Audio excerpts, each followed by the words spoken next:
A little girl carrying a newborn baby she found in the trash went to a millionaire's house and said, "Please let me be your maid." Surprisingly, the millionaire. Janet walked through the maze of alleyways behind Chicago's bustling streets, the morning air a biting whisper against her skin. Frost clung to the edges of dumpsters, glinting faintly in the weak dawn light. Janet tugged her oversized hoodie tighter around her thin frame. It wasn't warmth. Nothing about the hand-me-down sweatshirt could fight the city's winter, but it was something to clutch, a threadbare shield against a world that seemed too vast and unyielding for a 12-year-old to endure. Her sneakers, soles half-worn and patched with duct tape, crunched softly over the frozen debris scattered across the pavement. Janet's gaze darted between the shadows, searching. Broken crates, discarded food containers, and scraps of newspapers piled in darkened corners held the promise of something, anything, useful. The camp wasn't far, just beyond the graffiti-splattered overpass that divided the city's wealthy district from the forgotten one. There, amid the patchwork tents of tarps and fraying blankets, Janet had carved out a small corner of stability. Stability. She smirked at the thought. A collection of cardboard walls and an old tarp borrowed from a construction site could hardly be called stable. But it was home. Her stomach rumbled, a low, gnawing ache she'd grown accustomed to ignoring. "Later," she muttered to herself. "Find food later." Her voice was soft, like she was afraid the city might overhear her. Talking aloud was a habit she'd picked up since the streets became her constant companion. It made the silence less suffocating. A sudden, sharp sound broke through the ambient hum of the city waking up. A cry, thin, reedy, and unmistakably human. Janet froze mid-step, her breath catching in her throat. The sound came again, weaker this time. She turned her head, eyes narrowing toward the source. A trash bin leaned crookedly against a brick wall, its lid partially ajar. For a moment, she hesitated. People left all sorts of things in dumpsters, none of them good. Memories of bitter encounters and sharp rebukes flashed in her mind. "Not my problem," she whispered, her voice lacking conviction. The cry came again. Janet stepped closer, her heart pounding. Her hands trembled as she pushed the lid further open. Inside, amid crumpled takeout boxes and torn bags, was a sight that made her stomach lurch. A baby. Small, impossibly fragile, wrapped in a ragged piece of fabric that had done little to fend off the cold. Her first instinct was to back away, to run. What could she possibly do? She was barely surviving herself. But the baby's cry reached her again, a raw, desperate sound that seemed to pierce through the layers of her own fears. "Hey," Janet murmured, her voice cracking as she leaned closer. "Hey, it's okay, I think." The baby's tiny face, pale and red with cold, scrunched up as it let out another weak wail. Janet swallowed hard, her mind racing. With careful, clumsy hands, she lifted the baby from the dumpster. Its body felt impossibly light, the fabric damp and stiff with frost. Janet held it close, her own thin body radiating what little warmth she had. The enormity of the moment pressed down on her, and she squeezed her eyes shut for a second, trying to gather herself. "What do I do with you?" she whispered. The baby didn't answer, of course. It only nestled closer to her chest, its cries softening into hiccups. Janet exhaled shakily and looked around, as if the city might offer her a solution. No one was there. No one ever was. Back at the camp, Janet settled the baby onto the worn piece of foam she used as a mattress, layering every scrap of fabric she could find over its tiny frame. "Ryan," she murmured, testing the name. "That's what I'll call you. Ryan." Saying it out loud made it feel real, like naming him had tethered them together somehow. The hours passed in a blur of makeshift caretaking. Janet scavenged for water in a nearby fountain, warmed it as best she could over a makeshift fire, and dampened an old t-shirt to clean Ryan's tiny face. She tore strips from a cleaner piece of cloth to fashion a diaper, her hands moving with a purpose she hadn't felt in years. As night fell, Janet sat cross-legged beside Ryan, watching the baby sleep. His breaths were shallow, his chest rising and falling with delicate effort. She tightened the blanket around him, her brow furrowed in worry. "It's not much," she murmured. "But it's home." For the first time in as long as she could remember, Janet didn't feel alone. But as she stared at the patchwork ceiling of her shelter, the weight of her decisions settled heavily on her chest. How could she protect him? How could she provide for someone else when she barely managed to keep herself alive? Ryan stirred, a tiny hand reaching out from the blanket. Janet gently placed her finger in his grasp, feeling the soft, almost imperceptible squeeze. A flicker of determination sparked in her chest. "We'll figure it out," she said, her voice steady despite the tremor in her hands. "We have to." The wind howled through the cracks of the makeshift shelter, rattling the fraying tarp above Janet's head. Inside, the chill gnawed at her bones. She wrapped herself tighter in the thin blanket, her gaze fixed on the tiny figure lying motionless on a worn piece of foam. Ryan's breaths were shallow, his small chest rising and falling with uneven rhythm. His face, once red from the cold, was pale now, almost translucent under the dim flicker of a candle she had managed to scavenge. "Come on, Ryan," she whispered, her voice barely audible over the wind. Her fingers brushed his cheek, the skin icy to the touch. He stirred faintly, letting out a weak, broken whimper that sent a jolt of panic through her. Janet bit her lip, holding back the urge to cry. Crying wouldn't fix anything. She leaned closer, cradling him against her thin frame, willing her body's meager warmth to transfer to his. Every breath he took seemed labored, every sound a reminder of how fragile he was. Janet had never felt so helpless, so useless. Her stomach growled, but the hunger was easy to ignore now. What gnawed at her was something sharper, a fear she couldn't shake. She couldn't remember the last time Ryan had cried properly, the loud, defiant wails he'd made when she first found him. Now, even his tears seemed to have abandoned him. The muffled hum of voices drifted through the air, carried on the wind. Janet stiffened, her ears straining to catch the words. The others in the camp rarely spoke to her directly, but sometimes their conversations floated her way, snippets of information she could latch onto like a lifeline. "Reed's foundation," one voice muttered. It was gruff, the kind of tone that came from years of hard living. "He's been throwing money around since his kid died. Makes him feel better, I guess." "Yeah," another chimed in, a woman's voice this time, raspy and skeptical. "Guilt will do that to a person, but who cares why? Heard he's paying for food and medicine over at St. Vincent's. Bet he's just trying to buy his way out of feeling bad," the first man replied, a bitter edge creeping into his voice. "Rich people always do." Janet's fingers tightened around Ryan's small frame as the words sank in. Benjamin Reed. She didn't know who he was, but the name carried weight, like it belonged to someone important, someone with power, someone who could help. Her mind raced, piecing together fragments of the conversation. If this Reed guy had the means to give away food and medicine, maybe, just maybe, he could help Ryan. But the idea was terrifying. People like him didn't help people like her. They lived in mansions with gates and security guards, far removed from the grit and desperation of her world. Janet glanced down at Ryan. His tiny hand twitched against her chest, his body limp with exhaustion. She couldn't keep doing this alone. She had nothing left to give him. No food, no warmth, no medicine. If she stayed here, she'd watch him slip away, day by day, until there was nothing left but regret. The thought made her stomach churn. She had to try. "I can't lose you," she murmured, more to herself than to Ryan.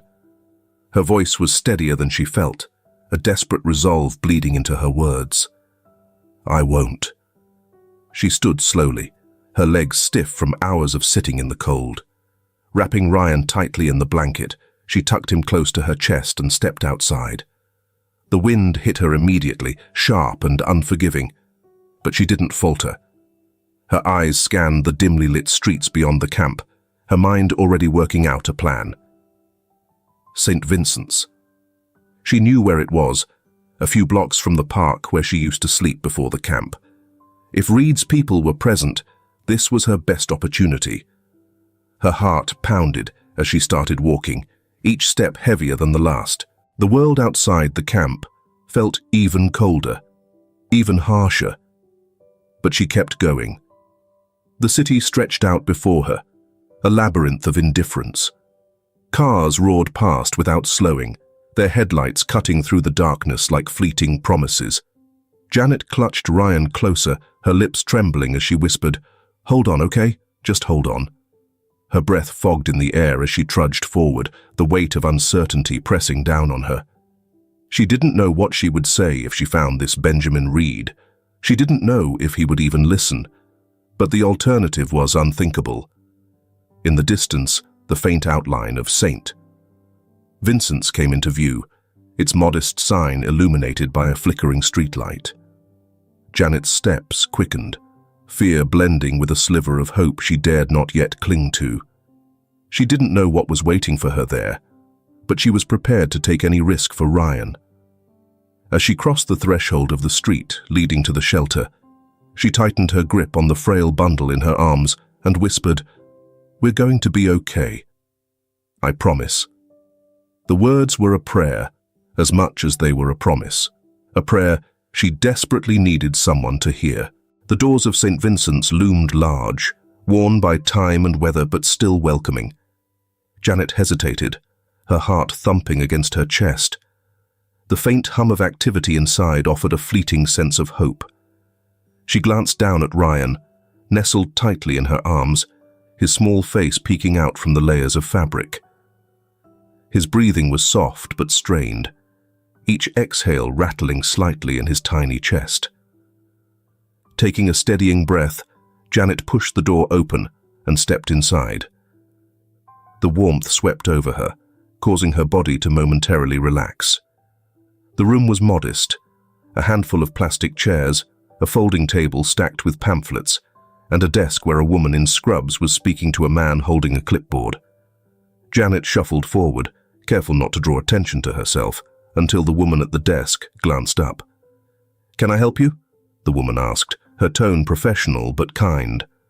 Her eyes flicked to Ryan and softened. "Are you looking for the free clinic?"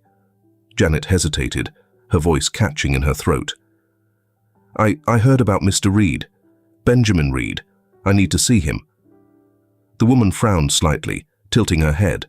"Mr. Reed isn't here. He left about an hour ago." Janet's chest tightened.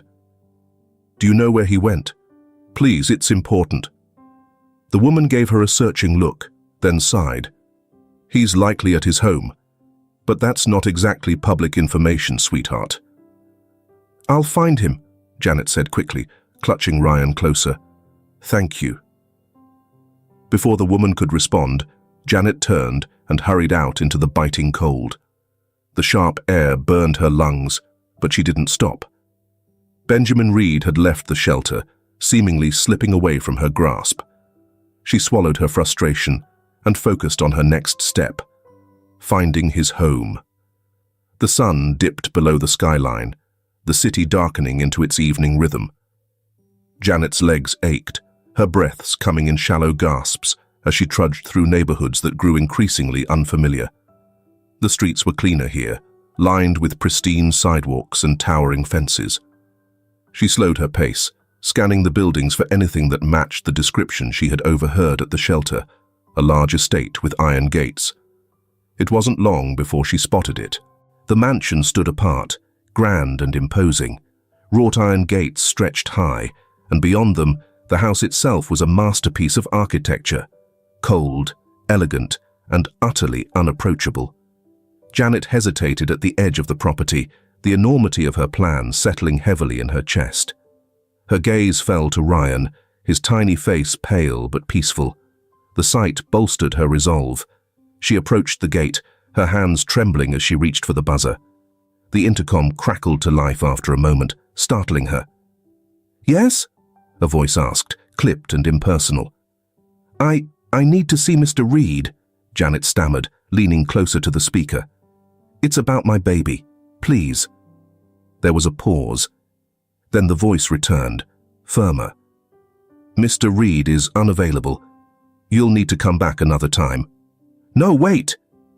Janet pressed the button again, her voice rising in desperation. "Please, I have nowhere else to go. He's my only hope." The intercom went silent.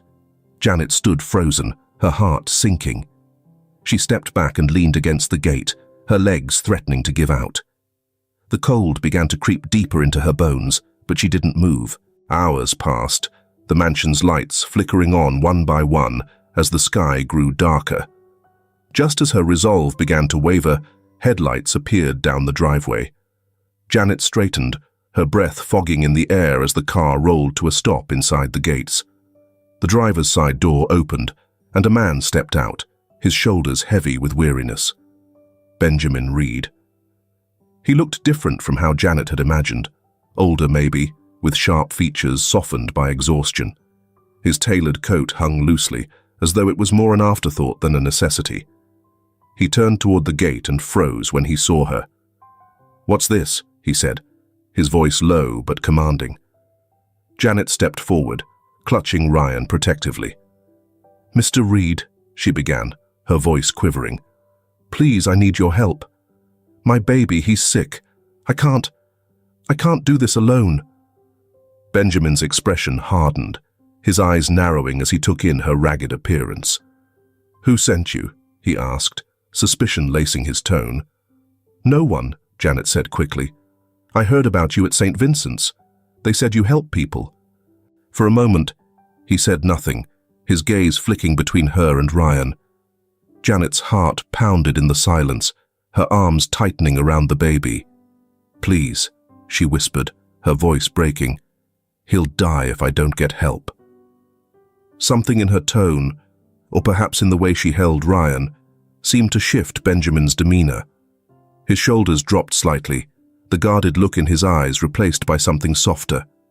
He sighed, running a hand through his hair. "Come in," he said quietly. He nodded toward the driver. "Open the gate."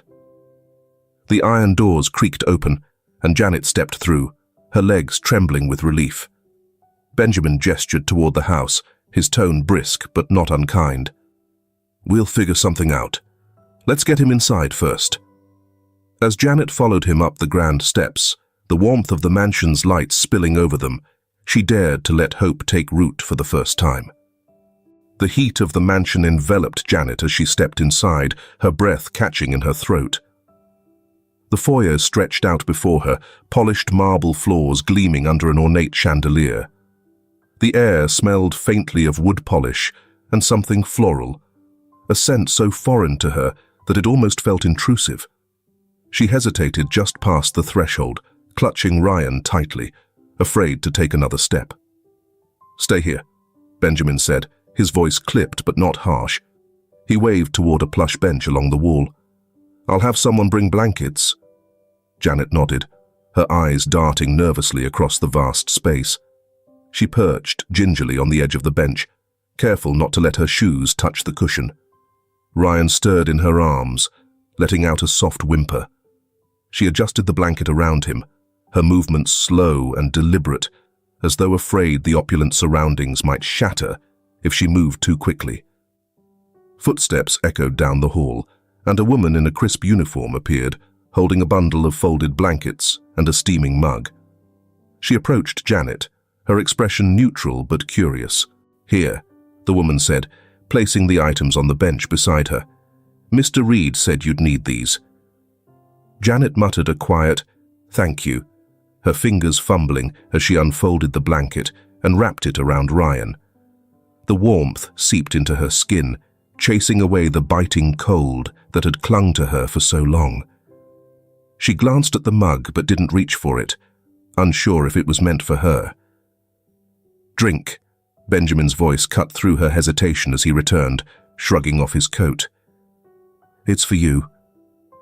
Janet looked up, startled.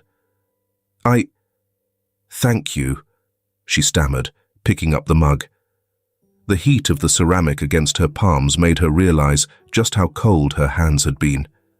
She sipped cautiously, the rich warmth of the broth spreading through her chest. Benjamin sat across from her, his sharp eyes studying her and Ryan with an intensity that made her squirm. "What's your plan?" he asked after a moment. His tone wasn't unkind, but it carried the weight of someone who expected an answer. "I'll work," Janet blurted, the words tumbling out before she could stop them. "I can clean, cook, anything you need. Just, please let us stay. He just needs food and warmth, and I'll do whatever it takes." Benjamin leaned back in his chair, his gaze unwavering. "You're 12, he said flatly. "You can't possibly believe you're capable of running a household." Janet flinched, but held his stare. "I've been taking care of Ryan," she said, her voice steadier than she felt. "I've kept him alive this long. I can do more. I'll prove it." The room fell into a heavy silence. Benjamin's eyes flicked to Ryan, his expression softening for just a moment before he straightened. "You won't be scrubbing floors," he said finally, his tone brooking no argument. "We'll find another way." Janet's days in the mansion started awkwardly, with every step she took through the expansive halls serving as a constant reminder of her unfamiliar surroundings. The kitchen alone seemed larger than the entire camp she had left behind.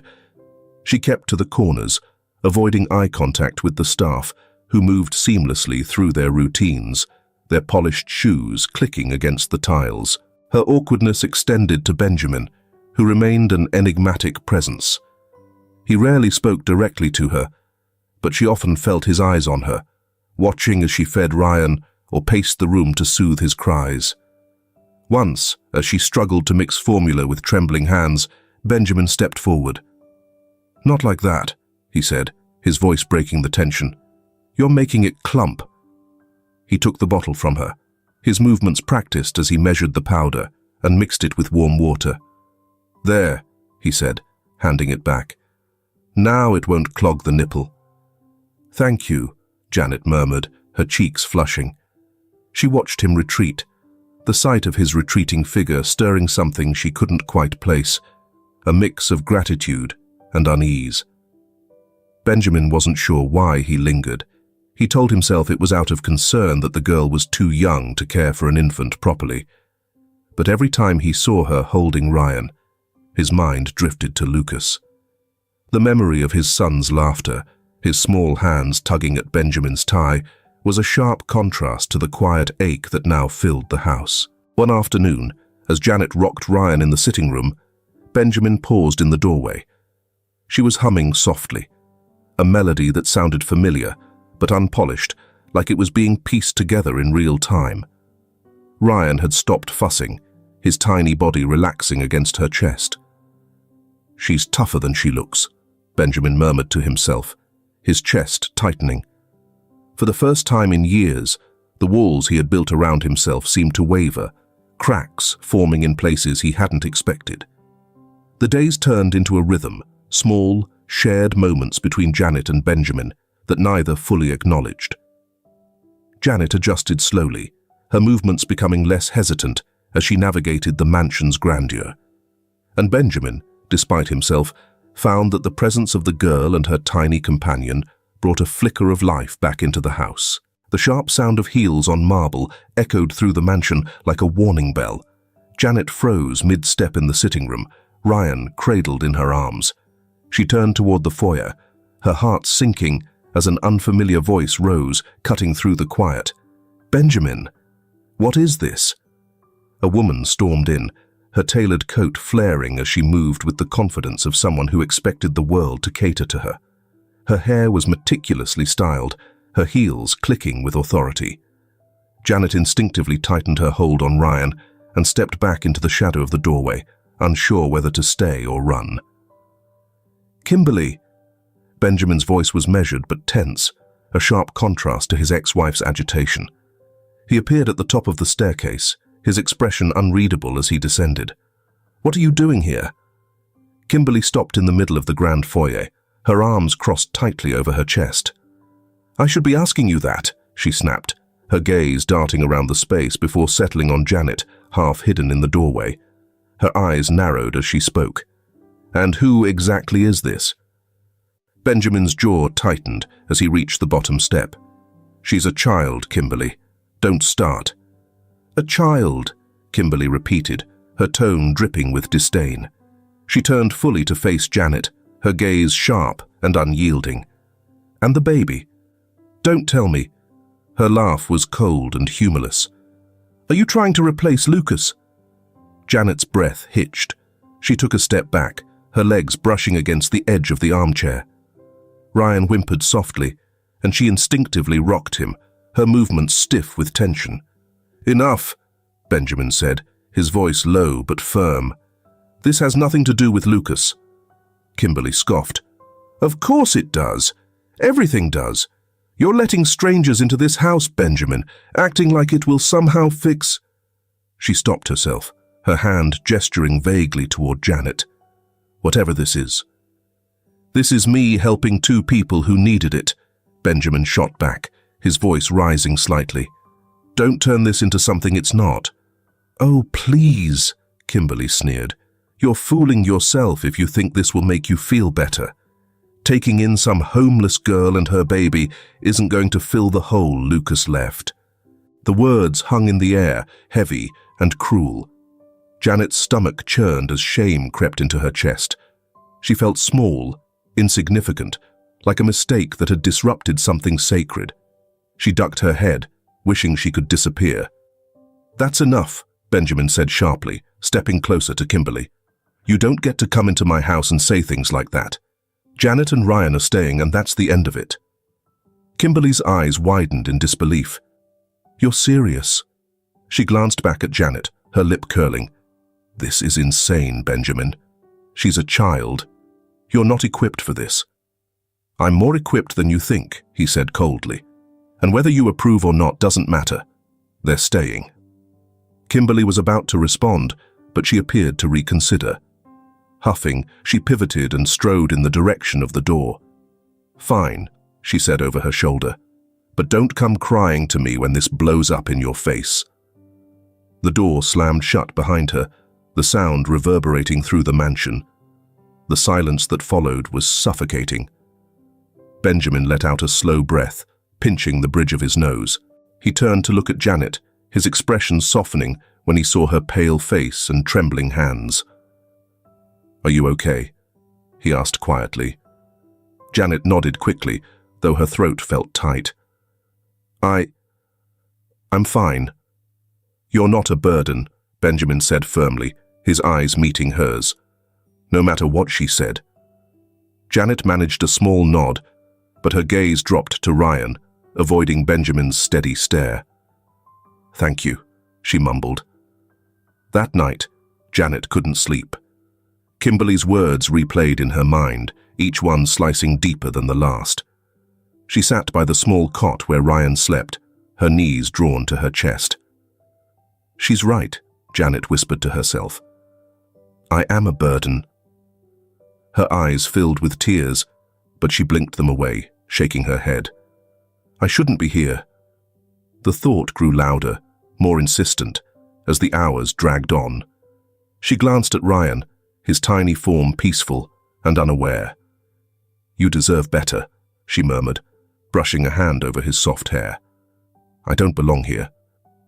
For the first time since entering the mansion, Janet felt the urge to run, not because she was scared of the cold or hunger outside, but because she was terrified of what she might ruin by staying. The morning light seeped through the heavy curtains of the mansion, but it did little to warm Janet's restless heart. She sat stiffly on the edge of her cot, watching Ryan as he stirred in his sleep.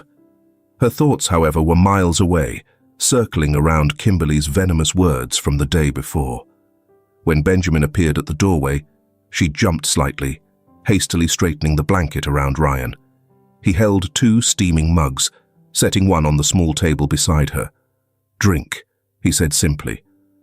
Janet hesitated before taking the mug, the heat of the tea soothing her cold fingers. Benjamin lowered himself into the armchair across the room, his movements deliberate, as if he was carefully choosing how to proceed. "Kimberly didn't mean what she said," he began after a long silence. Janet blinked, staring into her tea. She seemed pretty sure. Benjamin leaned forward, resting his elbows on his knees. "Kimberly. She's complicated. When Lucas died, she lost herself.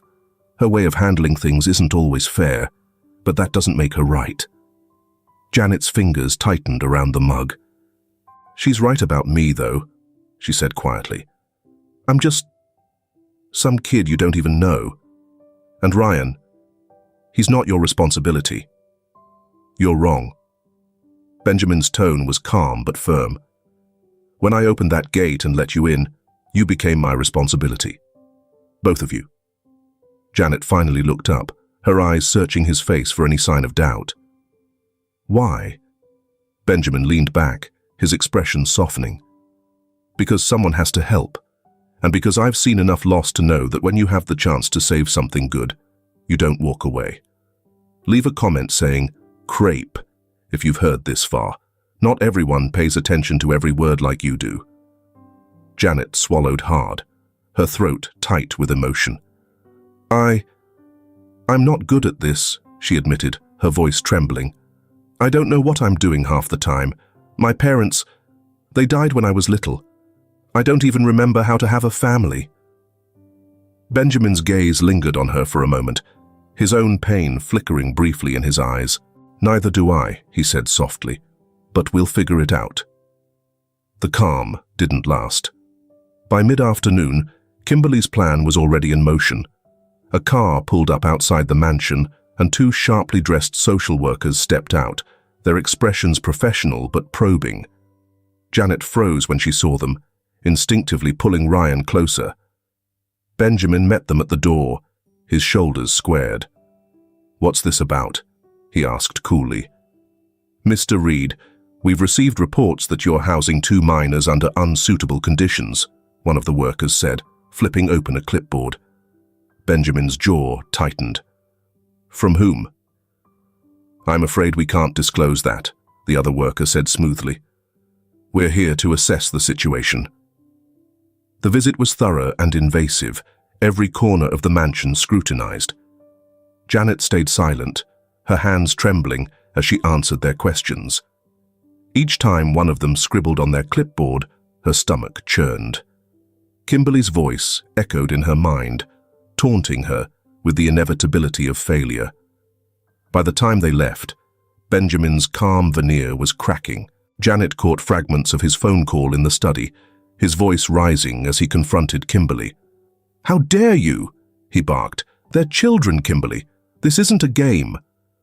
Janet edged closer to the door, her heart pounding as she listened. "Children?" Kimberly's voice shot back through the phone, sharp and mocking. "You're fooling yourself, Benjamin. They're your project, and you'll regret it when this all falls apart." The conversation ended abruptly, followed by the sound of something heavy thudding onto the desk. Janet bit her lip, her breath shaky. That night, Janet sat in the dark, her thoughts a chaotic swirl of guilt and fear. Kimberly was right. She didn't belong here. Benjamin's life had already been upended because of her, and now the threat of losing Ryan loomed larger than ever. She looked at the sleeping baby, her chest tightening. He deserved stability, safety, things she couldn't give him here. Quietly, she rose and began packing. A small bag, a few essentials. She wrapped Ryan in his warmest blanket, careful not to wake him. Her hands trembled as she slipped out of the room and into the silent halls of the mansion. The weight of her decision pressed down on her with every step. She paused at the front door, glancing back toward the dimly lit staircase. Part of her wanted to stay, to believe in Benjamin's words, but the fear of being taken away, of losing everything, was too great. Janet stepped into the night, the cold biting against her skin. As the mansion disappeared behind her, a single thought repeated in her mind. "I'm doing this for him," she whispered. "He deserves better." The city stretched out before her, dark and unyielding, as she walked into the unknown. The morning Benjamin found Janet and Ryan missing was a devastating blow to his heart. Her cot was empty, the blanket neatly folded, as if she'd planned her departure carefully. The sight hit him harder than he expected. "Where is she?" he barked, startling the housekeeper as he stormed into the kitchen. "No one's seen her since last night, sir," she replied, her voice shaky. Benjamin swore under his breath, grabbing his keys and heading to the garage. The car roared to life, and he sped out onto the streets of Chicago, his mind racing with worst-case scenarios. He drove through the familiar streets, past the places he imagined a scared girl might go, the shelter at St. Vincent's, the corner store near the park. Each stop yielded nothing but anxious shrugs and vague recollections. "Please," he muttered under his breath, gripping the steering wheel tightly. "Don't let it be too late." Janet's legs ached as she trudged through the icy streets, clutching Ryan close to her chest. The city seemed bigger and more menacing now that she was alone again. Her breaths came out in ragged puffs, each step feeling heavier than the last. The park offered little solace. She sank onto a bench beneath the weak glow of a street lamp, pulling Ryan's blanket tighter around him. He stirred, his cries weak and pitiful. "I'm sorry," Janet whispered, her voice breaking. "I thought I could do this. I thought I could protect you." Her hands shook as she cradled him, tears spilling onto her cheeks. The reality of her decision bore down on her, crushing the fragile hope that had propelled her into the cold night. The beam of headlights, cutting through the darkness, jolted Janet from her despair. She shielded her eyes, her heart racing as a car screeched to a stop nearby. "Janet!" Benjamin's voice echoed through the stillness, filled with a mixture of relief and urgency. He stepped out of the car, his coat flaring as he approached. "Why did you leave?" His voice cracked as he knelt before her, his hands gripping her shoulders gently. "Why didn't you tell me?" Janet couldn't meet his eyes. "I didn't want to be a burden," she whispered, clutching Ryan tighter. "Kimberly was right. You don't need us messing up your life." Benjamin's jaw tightened, his expression raw with emotion. "You're not a burden, Janet. You're family." Her eyes widened, her resolve crumbling under the weight of his words. "You and Ryan belong here," he continued, his voice firm. "No matter what Kimberly says, no matter what anyone says, I'm not letting you go." Janet stared at him, the tears coming faster now. I thought you'd regret keeping us." "Never," Benjamin said, his tone leaving no room for doubt. "You're worth it, Janet. Both of you are." He reached for Ryan, his touch careful and deliberate. The baby whimpered softly, settling into the warmth of Benjamin's arms. "Let's go home," Benjamin said, rising and extending a hand to Janet. She hesitated only a moment before taking it, the gesture grounding her as she stood on shaky legs. Back at the mansion, the warmth of the house enveloped them as Benjamin carefully placed Ryan into his cot.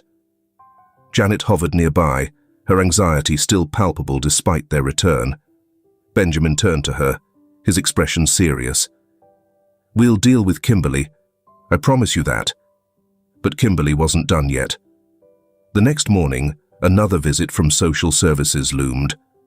This time, the accusations were harsher, more pointed. Kimberly had escalated her claims, painting Benjamin as reckless and unfit to care for children.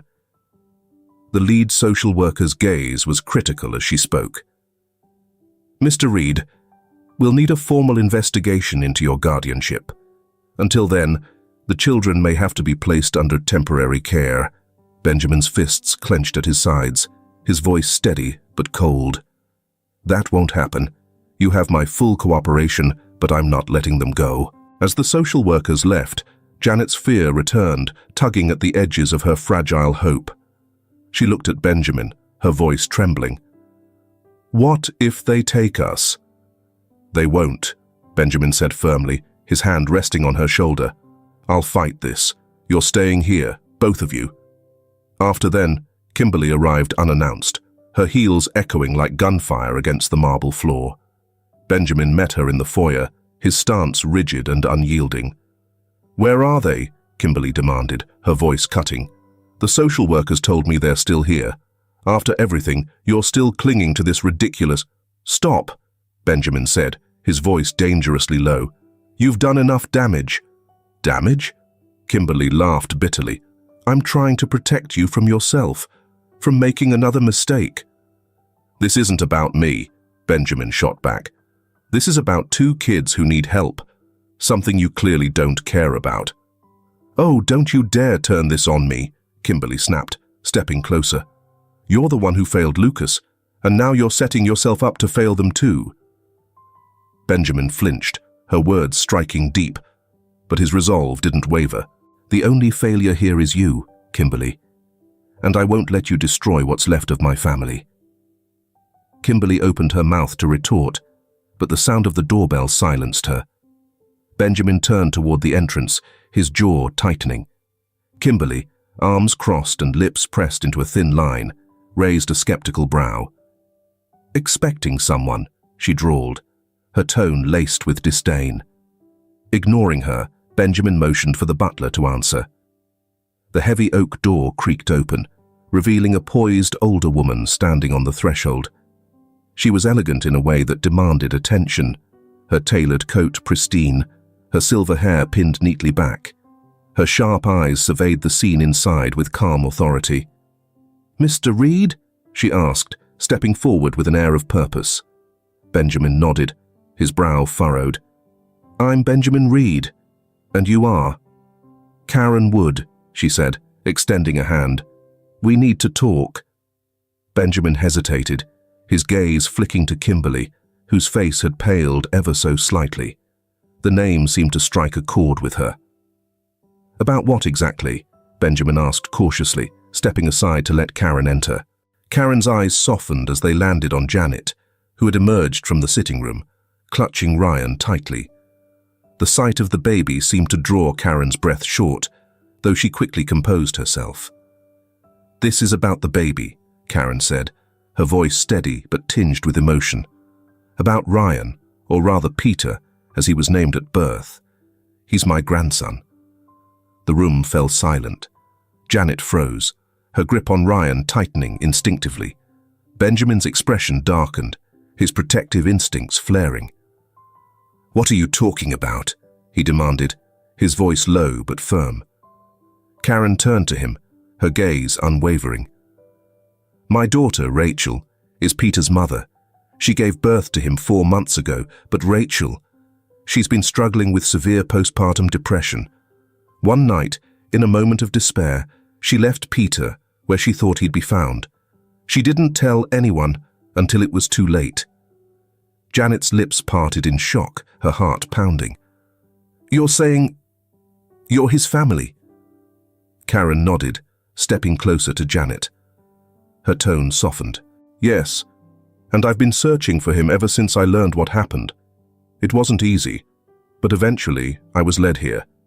The people at the homeless shelter told me that a girl had taken my nephew to see Benjamin Reed." She paused, her eyes scanning Janet's face. "I also learned about you, Janet. You've been taking care of him, haven't you?" Janet swallowed hard. "I found him," she admitted, her voice trembling. "In a dumpster. I didn't know. I just couldn't leave him." Karen's eyes glistened, but she didn't let her composure falter. "You saved him," she said simply. After a long moment, Karen turned to Benjamin. "I'm here because I want to take Peter home. But I also want to help Janet. She's been a guardian to my grandson, and I owe her more than I can ever repay. If she's willing, I'd like her to come with us. She deserves a secure, loving home, just as Peter does." Benjamin's jaw tightened, his emotions swirling beneath the surface. "And what makes you think I'll agree to that?" Karen's gaze was steady. "Because you care about them. That much is clear. But I can offer them stability, resources, and a family. I know this is difficult, Mr. Reed, and I respect what you've done for them. But they need more than just kindness." As if sensing the weight of the decision, Karen added, I'm also prepared to show my gratitude in other ways. I've followed your work, Mr. Reed, and I know you've been expanding into new ventures. My family owns several properties that might interest you." Benjamin's expression shifted, but not in the way Karen might have expected. His voice was quiet, but firm. "I didn't take them in expecting a reward, Mrs. Wood."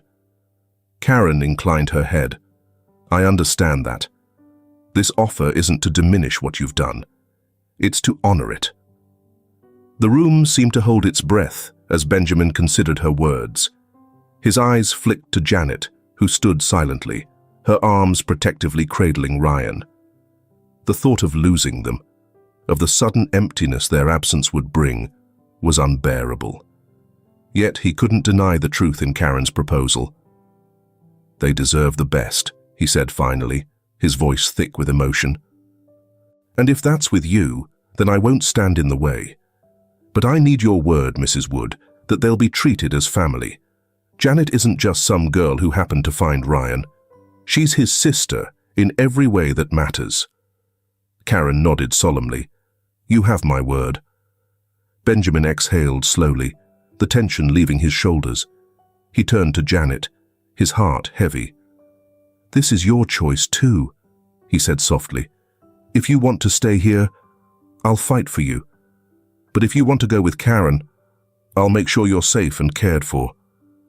Janet's throat tightened, tears brimming in her eyes. She looked at Ryan, then at Karen, and finally back at Benjamin. I just want Ryan to be okay," she said. "Whatever's best for him." Benjamin placed a steadying hand on her shoulder. "And what's best for you?" Janet hesitated, then whispered, "I don't know." As the conversation hung in the air, Kimberly, who had been eerily silent, finally exploded. "This is absurd," she shouted, stepping forward. "You're all acting like this is normal. Strangers coming in, children thrown around like pieces on a chessboard. Benjamin, you're going to ruin everything. Again." Her voice cracked with rage. "You couldn't save Lucas, and now you think you can fix it with them. You're only going to hurt them too." "Enough!" Benjamin's voice thundered, silencing her outburst. His eyes blazed with anger and something deeper, an unyielding resolve. Before anyone could respond, the faint cry of Ryan broke through the tension, a soft but powerful reminder of what truly mattered. The distant cry of Ryan broke the thick tension in the room like a crack in a dam. Janet instinctively turned toward the sound, her protective instincts flaring. Karen moved as well, her face softening at the faint reminder of the baby at the heart of all this turmoil. Benjamin stood motionless, his eyes locked on Kimberly, whose face was twisted with a mixture of frustration and something resembling regret. For a fleeting moment, it seemed as though she might soften, but the bitterness in her voice shattered the illusion. "You think this is noble, don't you?" Kimberly hissed, playing the hero. "You're deluding yourself, Benjamin. These kids aren't your redemption." "This isn't about redemption," Benjamin replied, his voice calm but cutting. "It's about doing the right thing, something you've clearly forgotten how to do." Kimberly flinched, and for the first time her confident veneer cracked. She glanced at Karen, whose composed presence seemed to magnify her own pettiness. The realization hit her like a blow. Aligning herself with Karen could have offered her the validation and connections she'd always craved. Instead, her anger and manipulation had isolated her. Her voice faltered as she muttered, "You're going to regret this." Then, without another word, she turned on her heel and stormed out of the mansion. The sharp clack of her heels against the marble echoed long after she'd gone. The Wood estate was nothing like Janet had imagined. Nestled in a quiet suburb, it was elegant yet inviting, its large windows flooding the interior with natural light. The staff greeted her with warm smiles, and the air smelled faintly of lavender and freshly baked bread. Janet hesitated at the threshold, clutching Ryan tightly as Karen guided her inside. "This is your home now," Karen said gently, her hand resting lightly on Janet's shoulder. "Home," Janet echoed, the word feeling foreign on her tongue. The days that followed were a whirlwind of change. For the first time in her life, Janet had a warm bed, clean clothes, and meals that didn't come from a trash bin or handouts. But the adjustment wasn't without its challenges. She often found herself lingering in the shadows, unsure if she truly belonged in a place so full of light. Karen, however, was patient. She encouraged Janet to explore the house, introducing her to the staff and showing her how to care for Ryan with the resources now at their disposal. Slowly, Janet began to trust the older woman. One afternoon, Karen found Janet sitting in the garden, watching Ryan gurgle happily on a blanket. "You've done an incredible job with him," Karen said, sitting beside her. Janet shrugged, her gaze fixed on Ryan. I didn't want him to feel like I did, like no one cared." Karen reached over, placing a hand on Janet's. "He'll never feel that again. Neither will you." For the first time, Janet allowed herself to believe those words. With proper care, Ryan's health improved rapidly.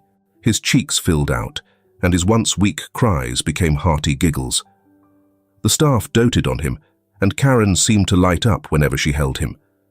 One evening, as Janet prepared Ryan for bed, she noticed him reaching for her face, his tiny fingers brushing her cheek. She smiled, a warmth spreading through her chest. "You're getting strong, little guy," she whispered, pressing a kiss to his forehead. Karen appeared in the doorway, her expression tender. "He's thriving because of you, Janet." Janet looked up, surprised. "Because of us," she corrected softly. Karen's smile widened. "Yes, because of us." Lingering memories of Benjamin. Despite her growing comfort at the Wood estate, Janet often found her thoughts drifting back to Benjamin. She missed his steady presence, the way he had fought for her and Ryan without hesitation. She missed the way he had made her feel safe. One evening, as she sat by the fireplace with Ryan asleep in her lap, Karen approached with a letter in hand. "It's from Benjamin," Karen said, handing it to her. Janet's heart leapt as she unfolded the paper, her eyes scanning the neat handwriting. "Dear Janet, I hope this letter finds you and Ryan well. I've thought about you both every day since you left. The house is quieter now, and I miss the sound of Ryan's laughter and your quiet strength. But knowing you're safe and cared for brings me peace. You'll always have a place here, Janet. Your family, no matter where you are, take care of each other. And if you ever need me, I'm just a phone call away." With care, Benjamin Janet wiped away a tear, clutching the letter to her chest. Karen sat beside her, placing a comforting hand on her shoulder. "He meant every word, you know." Janet nodded, her voice steady despite the lump in her throat. "I know." In that moment, she realized she didn't have to choose between her new life and the memories of Benjamin. Both could coexist, shaping the family she had always longed for. And now, Janet allowed herself to believe in a future filled with hope. The Wood estate buzzed with quiet anticipation. Karen, always composed, moved with a purpose that hinted at something special. Janet sat in the garden, Ryan in her lap, as sunlight filtered through the leaves of the old oak tree above. She had begun to feel at home here, but the letter from Benjamin lingered in her thoughts. A knock at the front door broke the serene morning. The butler, ever formal, answered and announced, "Mr. Reed is here." Janet's heart pounded with excitement. She scooped Ryan up, her steps quickening as she moved through the halls. By the time she reached the foyer, Benjamin was stepping inside, a small bag in his hand and a warm, tentative smile on his face. "Benjamin!" Janet's voice wavered, a mix of excitement and disbelief. Ryan squirmed in her arms, his face lighting up at the familiar figure. Benjamin's smile widened as he knelt, opening his arms. "There's my boy," he said softly. Ryan reached for him, and Janet handed the baby over. Watching Benjamin hold Ryan again filled her with a warmth she hadn't realized she'd missed. "You look good," Benjamin said, his eyes scanning her face. "Both of you do," Janet smiled, brushing a strand of hair behind her ear. So do you. Karen appeared at the edge of the room, her gaze sharp but kind. She observed quietly as Benjamin set Ryan down on the floor, pulling a small stuffed bear from his bag. The baby grabbed it with a delighted squeal, and Benjamin's laughter filled the room. Karen stepped forward, her voice light. It seems Ryan remembers you quite well. Benjamin stood, his expression softening. I hoped he would. He hesitated, then added, Thank you for taking such good care of them. Karen nodded, her posture relaxed, but her tone firm. You gave them a foundation of safety and love. That's not something easily forgotten. Their eyes met, an unspoken understanding passing between them. Karen could see the genuine affection Benjamin had for both Janet and Ryan, and she realized his place in their lives was undeniable. You're always welcome here, she said simply. The rest of the day was filled with moments that felt natural, as if no time had passed since they had last been together. Benjamin joined Janet and Ryan in the garden, where Ryan crawled eagerly after the stuffed bear Benjamin had brought. Janet watched them with a mix of joy and longing. It felt right, seeing Benjamin there, laughing with Ryan and teasing her gently about how much taller she seemed. As the afternoon stretched into evening, they gathered in the cozy living room. Karen poured tea, while Benjamin told Janet stories about his latest ventures, peppering in moments of humor that made her laugh in ways she hadn't in weeks. Do you think we'll ever visit your house again? Janet asked suddenly, her tone curious rather than wistful. Benjamin looked at her, his expression warm. Of course. But this is your home now, Janet. I'll come to you. Her cheeks flushed slightly, and she nodded. Thank you. For everything. You don't have to thank me, Benjamin said softly. You're family. That's what family does. When the evening came to a close, Janet found herself reluctant to see Benjamin go. She carried Ryan to the front door, where Benjamin stood with his coat slung over one arm. Will you visit again soon? Janet asked, her voice quiet. As often as you'll have me, Benjamin promised, his eyes sincere. Ryan babbled in her arms, reaching toward Benjamin as if to say goodbye. He pressed a gentle kiss to the baby's forehead, then turned to Janet. Take care of yourself, he said, his voice steady but thick with emotion. And remember, I'm just a phone call away. She nodded, her throat tight. We will. As Benjamin stepped outside, the cool evening air brushing against his face, he turned back one last time. The sight of Janet and Ryan framed in the doorway, with Karen standing just behind them, filled him with a profound sense of peace. For the first time in years, he felt whole. Later that night, Janet sat by the window, Ryan asleep in her arms. She looked out into the quiet night, her heart full. Family, she murmured, the word feeling more real than it ever had before. Karen joined her, placing a hand on her shoulder. He'll be back soon, Karen said softly. Janet smiled, glancing down at Ryan, then up at the stars. For the first time, she felt like her place in the world was secure. No longer alone, she had a family that spanned homes, love that stretched across distances, and a future that finally seemed bright. The morning sun bathed the small cemetery in a soft golden glow. Benjamin stood silently before Lucas's grave, his hands tucked into the pockets of his coat. The simple headstone bore his son's name, a stark reminder of the life he had lost.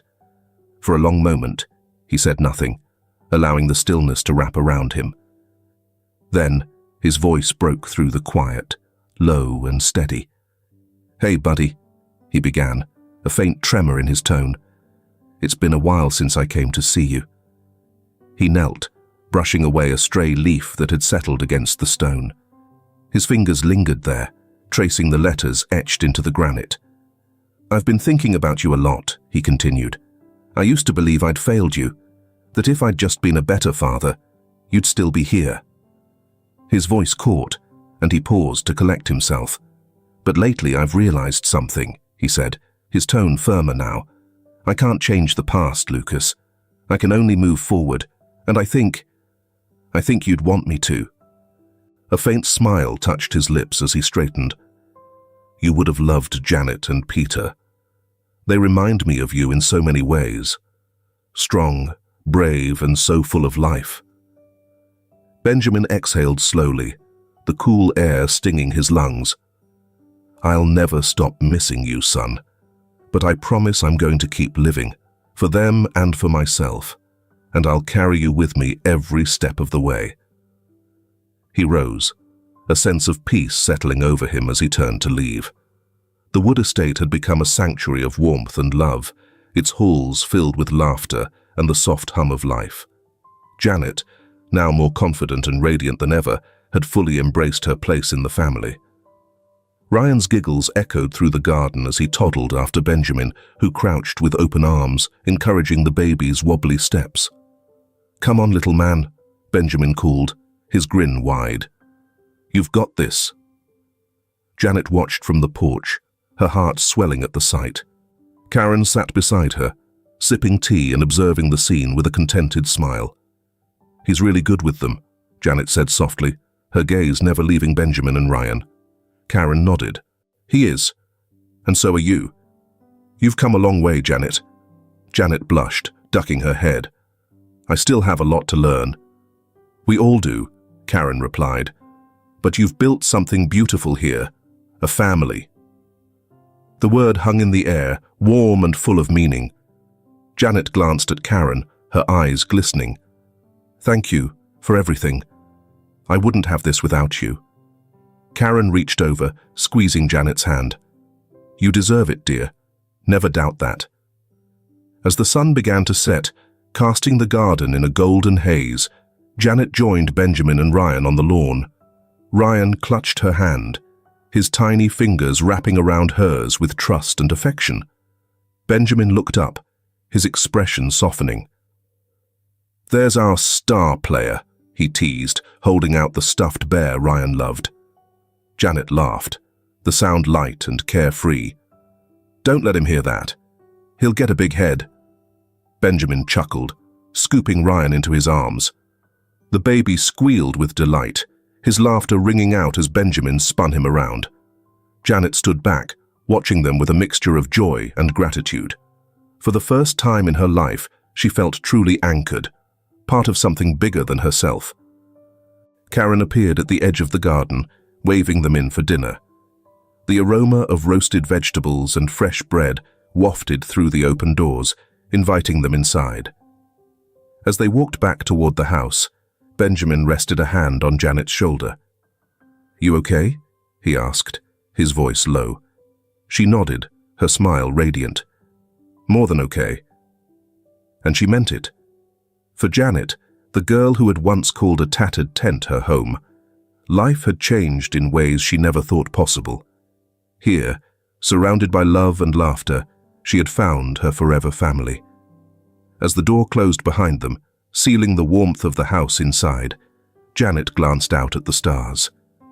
Thank you, she whispered, not to anyone in particular, but to the universe itself.